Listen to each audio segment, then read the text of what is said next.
Every day, there are incredible preparedness deals floating around the internet, but who has time to dig through dozens of websites to find them? That's why we created PrepperFinds.com, your one-stop site for the best prepper deals online. Our team scans the web, finds the biggest discounts on survival gear, food storage, water filters, radios, and more, and posts them in one easy place. No more wasting hours searching or missing out on limited time sales. At PrepperFinds.com, you'll see the best deals every single day, so you can save money while stocking up on what really matters. Check it out today at PrepperFinds.com. Bookmark it, visit daily, and never miss a deal that could keep your family prepared. That's PrepperFinds.com, where smart preppers shop. Survive, thrive, stay alive.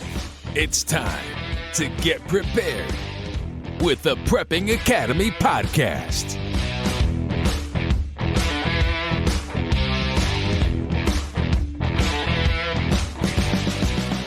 Hey, welcome everyone. I am Forrest. Welcome to the Privacy and Freedom Podcast. I'm your host, Forrest. Kind of got that backwards. Overlook that. Redo. No, we're not going to redo it. Hey, this podcast is on your car is spying on you. That's right. Your current car is spying on you. And how modern vehicles track everything you do. You're like, what? You're kidding me, right? Nope, not kidding at all. Your car isn't just a vehicle anymore. It's a mobile data center. You're like, what? Wait, what's a data center? It's something that records data, okay? Every trip, every call, every message, every stop, recorded, stored, and sold. That should get you going right now as you're driving your car, right? You're like, wait, what? Does it know I'm listening to a podcast?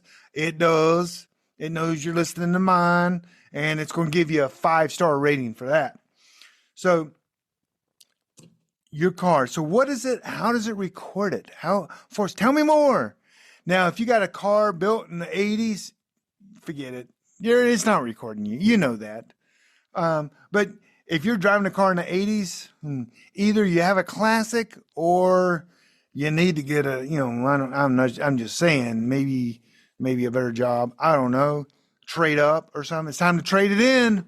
That trade-in value's gone down. You know, that Plymouth Horizon, come on. My first new car. My dad bought me a brand new car because I was a worker. I wasn't a kid that, I played sports, but I worked my butt off. My dad we had a business, and I got a brand new car, I think, when I was 16. And we had a family business, many businesses, and I worked at all of them. I painted houses, I mowed grass, I worked in my dad's hardware store. You did all kinds of things. So, but at 16, I got a AMC. Yeah, that's like GMC, but it was an American motor car. It was an AMC Spirit. And it was silver with blue trim down the side, hatchback. And it was a 4-speed, I think, maybe 5-speed. And the thing was the coolest thing ever. It was a lady. No, it wasn't at all. But yes, I had that. It had no air conditioner. I mean, cars didn't have air conditioners back in the day. When was that? That was probably I ain't going to tell you my age, but probably around 82-ish, 81. I don't know. Long time ago. And my kids would say, you mean in the 1900s? And then I smack them. Okay, I don't smack them. I'd like to, but I don't. But your car is spying on you. So 4 out of 5 cars sold contains personal data. What? Wait, what? 4 out of 5 cars sold, used cars, actually has personal data stored in it from the previous owner. And you're like, what in the world? Like call log, text history, GPS, garage codes. Yeah, you know what I'm talking about right now. You went, oh yeah. Home address, take me home, hit the button. Oh yeah, people forget to delete that. But what we do a lot of times is we get our phones and you connect it Bluetooth to your car to your Apple Play, whatever Toyota has, which is the worst ever built. Toyota's entertainment center in cars is the worst ever. I mean, they're the best cars, but they're just their entertainment system and how it all connects is like welcome to 1960. I'm no kidding. It's just archaic and just terrible. But when you connect your phone, your stereo in your car, your GPS in your car is tied now to your phone. So 3 ways this can be shared. Your information is shared. It is always shared. For one, you share your contacts, your text messages, your emails. Your car sucks it right straight from your phone, stores it. Then when your car goes in for maintenance, it automatically hits that Wi-Fi and drops it all into the dealership. You're like, what? It does that? It does. Or the newer cars will even have a cell phone chip in it, and it just sucks it from your phone and then it uploads it by a cell phone chip or cell phone. And you're like, what? They rarely stick a computer and download it. That doesn't really happen anymore. They were doing that, but that's so archaic. They don't care about your data now in, 1999. So, but yes, your speed, your GPS, your routes, your text messaging, your call log, your voice commands, your recordings, your garage, your location, your Spotify, your Google Maps, your Siri, everything you do is being recorded.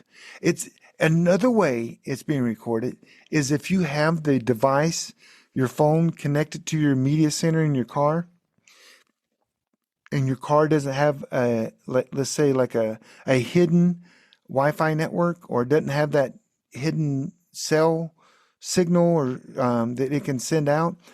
A lot of times your car will send the information to your phone, to the app that you use on your phone, and then that will send it back to corporate. I'm talking like every car in the world does this. Every car. And I'm going to give you a website in a minute for you to go check out your particular car. But I'm literally talking every car in the world, and you're like, wait a second, Forrest, I don't believe you. And well, that's why I'm going to share it, and you can go look for it yourself, okay? But let's keep going. So your car data is money. Imagine the day your insurance company calls you and say, hey, we're going to up your premiums by, $400 a year because we noticed on the interstate the miles per hour was 70 and you averaged 86. And that's out of policy. So we're going to charge you as a high reckless driver. So we're going to cancel your insurance. And you're going to go, what? They can do that today. They don't want to let you know that they're recording the information, but they are absolutely getting it. I promise you. I'm going to prove to you that they are. How about marketers? They want to know where you're going, where you're shopping, where you're driving, how fast you're driving, what you listen to while you're driving.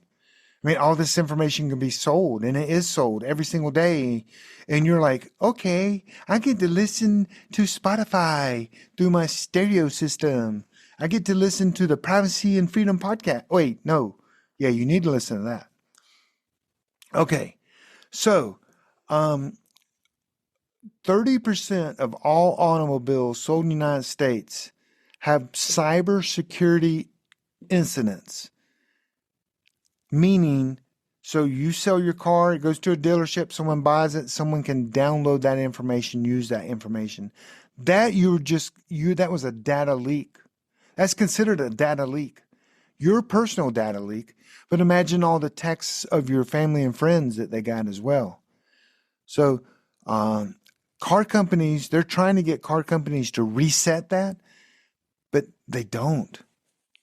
They don't. And let me give you a good example of that. A very famous person that buys and sells cars. He's one of the biggest collectors of cars in the United States. He sold a convertible. And you're going to know who he is. And the person that bought his convertible was like, Look at all these A-lister movie star names here. There's Arnold Schwarzenegger. There's his phone number. Oh, let's look at the text between Jay Leno and Arnold Schwarzenegger. They're all on there. His garage code, Jay Leno's garage code was still in the car. Jay Leno, it's a good story. You can go look it up.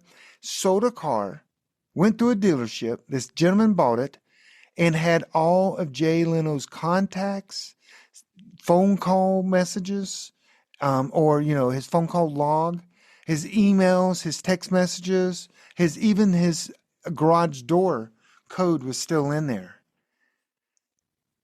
And you're like, what? That guy was honest. He went back. Jay Leno met up with him, and they're like, he goes, dude, thanks, man. I had no dream and even thought about deleting that information. So the guy was really good to Jay, and it turned out to be a good story for people to understand that your car not only grabs it and stores it, but it also sells it. Your risk to identity theft. Imagine if I got your information, I could steal your identity.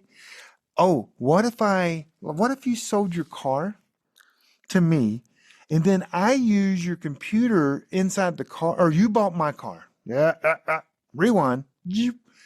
You bought my car. And then I could go back and steal my car back because I still have the code to unlock the doors. Or I could share that with other people. That way it won't be tracked to me. Then they could go in there and unlock the doors and crank the car up while you drive it away. Ooh, goodness. So trade-ins, rentals, even rental. You ever been in a rental? I did this when I went to Chicago. I got in a rental and it had literally the entire contact list of the person, one of the people before me was in there. I should have just kept calling, but I literally found out by the database. I did this. This is like 4 years ago. I went through there and found out you could find, whose phone it was. Like it's because it says, their personal data. The phone owner always has a little tag that this. And I text him from my phone saying, hey, I just got in a rental car that you were in that had all your information. And I just want to let you know I deleted it all for you. I didn't copy it. I promise I deleted it because Hertz didn't do it and you didn't do it. And he literally was like sending me oh, thank you. He even ended up calling me. And I explained to him. He's like, man, I'd never even dreamed about that or thought about that.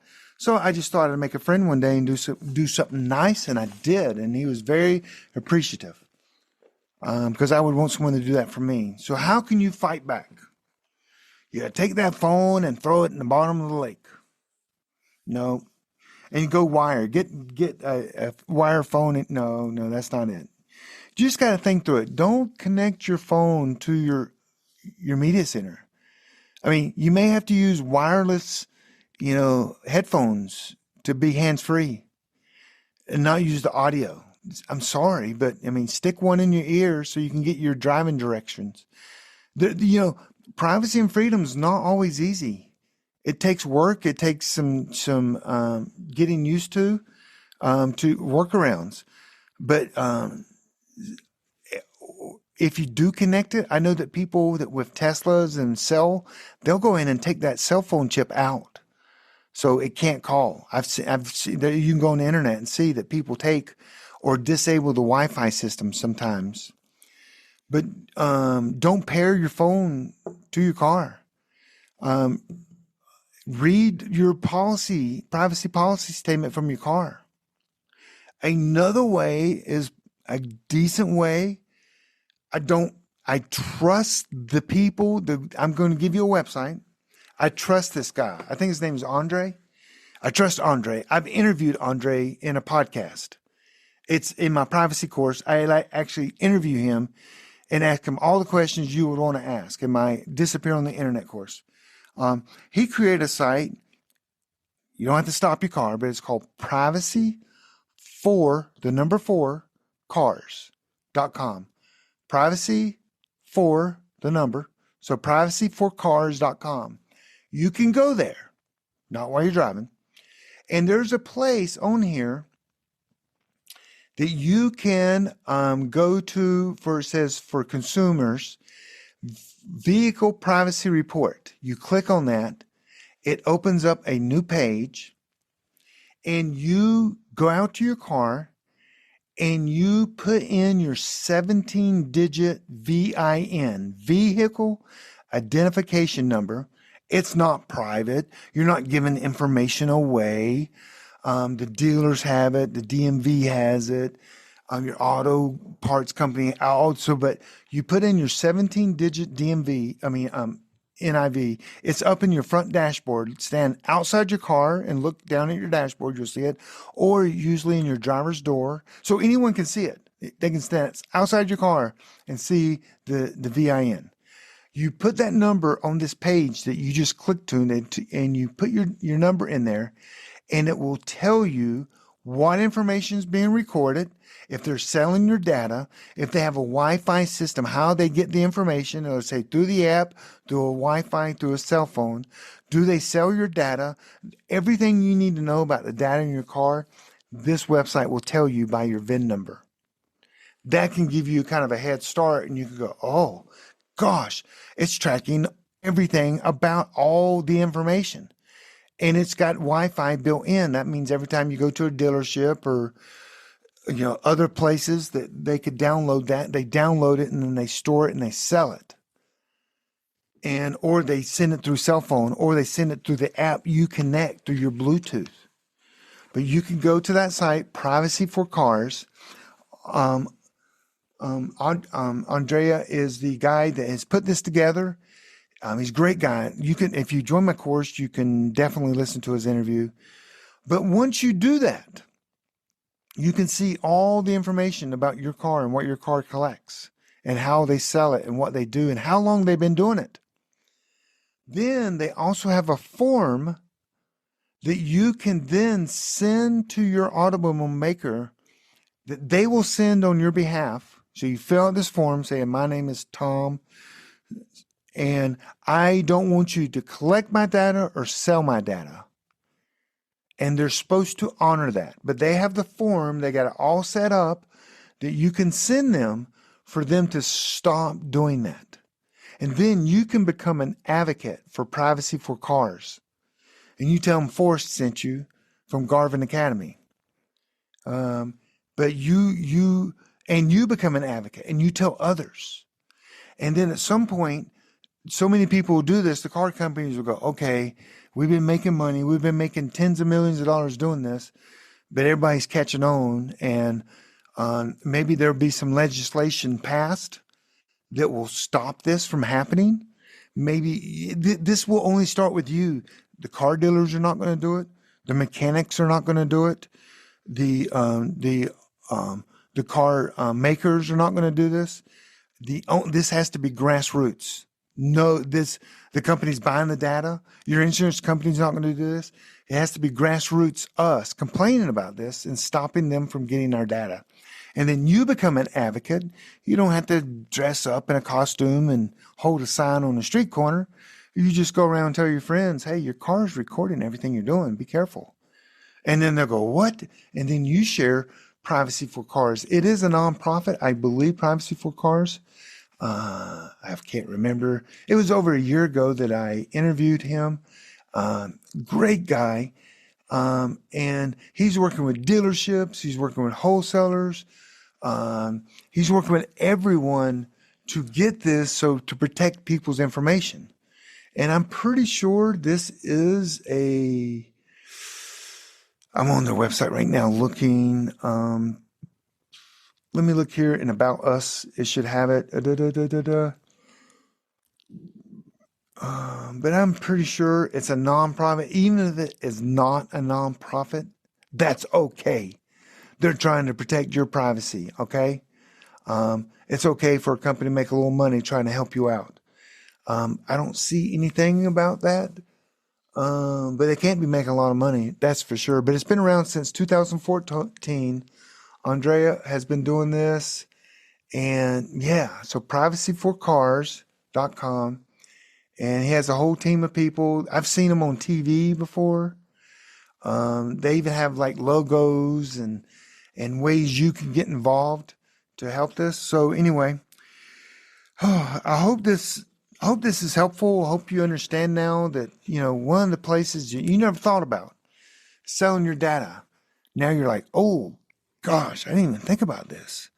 But now you know what you're going to do with it. Again, all this stuff that I teach you and go over is all about you being more private and more secure, but fitting it into what you're comfortable with. I'm kind of extreme on some things, and what I do is not what you need to do.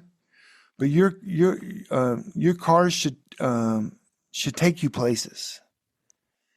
It shouldn't take your data from you first. Your car's for you to drive. It's not for you to sit there and just steal your information. So go and visit Privacy for Cars and check your vehicle's privacy report today. You can delete your stored data. They have ways, they have an app, and they can tell you how to delete your current information, disable unnecessary tracking, and make sure you're one of in the driver's seat, not your data being stolen. Hey, I'm Forrest Garvin. This is the Privacy and Freedom Podcast. Until next time, stay private, stay aware, and stay free. God bless you guys. Thanks for listening to the Prepping Academy podcast. Preppers Unite at www.preppingacademy.com.